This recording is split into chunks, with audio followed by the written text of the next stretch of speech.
One of the points of emphasis is that we had to keep them off the offensive boards, even though they were they were one of the top rebounding teams in the country. We felt that if we executed our blockouts, that we would at least could hold our own in terms of on the boards. We got stops, but each time we got a stop, they were able to go and get an offensive possession. And I venture to say if they had 9 threes, I'd say 3 or 4 of them was after they had missed a shot and got a rebound and kicked it out and got a high percentage shot. Obviously, we got off to another slow start.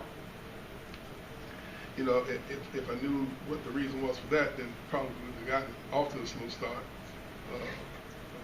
But I think we had a period there in the first half where we cut the lead to 2, and I thought we took 4 quick shots, and they made us pay on each one of them. We've kept statistics that on a team that when we make 3, 4, 5 passes, we must be shooting 30% higher than we are when we make 1 or 2 passes. That's because you break the defense down. During that period of time, we took 3, 4 quick shots. They came down to each possession. They reversed the ball 2 or 3 times. They got high percentage shots. And when they move the ball, they move the ball. They have sometimes opportunity to go get offensive rebounds a little better than you coming down and taking a quick shot when the defense is stationary. We had a lot of things that they did well that I didn't think we did well enough in order to win this particular game. It seemed as though to me, whenever they had a really good open look on an uncontested shot, they made us pay. I thought we had really good looks, and other than Booker, we didn't knock down the open looks that we had. I thought they deserved to win. We cut it down there at the end, made it interesting at the end, but they clearly outplayed us up to that point. Leonard, what do you say to the team after 3 games? They haven't gone your way. Last 2 have been close. What's that about trying to finish this stretch strong to where you can keep your NCAA tournament hopes going? It's quite obvious what we have to do. So it's not any secret. We just got to play a little better. And you got to try to be more consistent. There's no question that we're still a team that's learning. And tonight was the first time I felt that we missed not having Field and Ojo.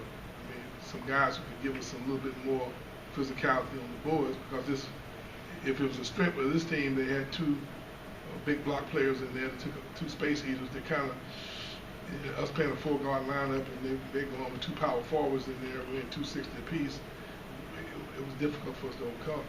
The first play of the game, they threw it to the wing and got the ball right inside with this body contact and kind of bumped us out of the space. So that's kind of the challenge that we had all night long.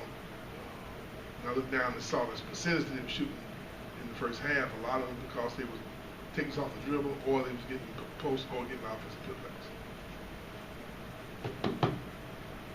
More questions for Coach? Leonard, did you seem like, again, you talked about the slow start. Do you think the emotionally draining loss against Miami, do you think that carries over? Philosophically, you can come up with some way to hang your hat, but in reality, these kids play a lot of basketball. The bottom line is, this is what they love doing, and we have to find a way to come out and lay it on the line every night. That's the life in the ACC. Now, we got 4 guys the first time they've been in the ACC. But that's the way you have to be successful. You have to find that magic mental and emotional level every night out, or else it's going to be difficult. It's going to be a difficult challenge for you. The league has gotten to the point where on any given night, anything's capable of happening against anybody. I watched all the films of Georgia Tech, and with 32 minutes gone on the clock, they always been for the most time, it's been like a 2 or 3 point game. They faltered at the end. The night they didn't falter, and we didn't get that spurt that we normally get of transition baskets, getting the stops, because they got more offensive rebounds. Sometimes we got the stops where we've been able to turn those stops into transition baskets. On the end, we couldn't get those because they got the offensive rebounds and put us back on defense again. Too many possessions. Coach, Georgia Tech. Coach protects two guards. So just on that note, are you concerned at all about the young guys in terms of stamina at this point in the season? Well, but that's always a challenge. You know, for any guys who have played the number of minutes that those guys have played. But that's part of the growth process and the development process. And there's no other way around it other than you have to get through it, grow mentally and emotionally, and you got to accept that challenge, and I think they will.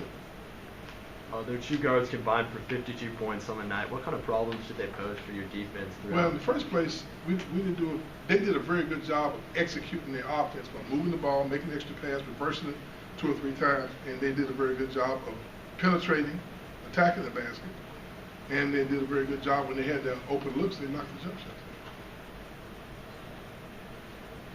Everybody all set?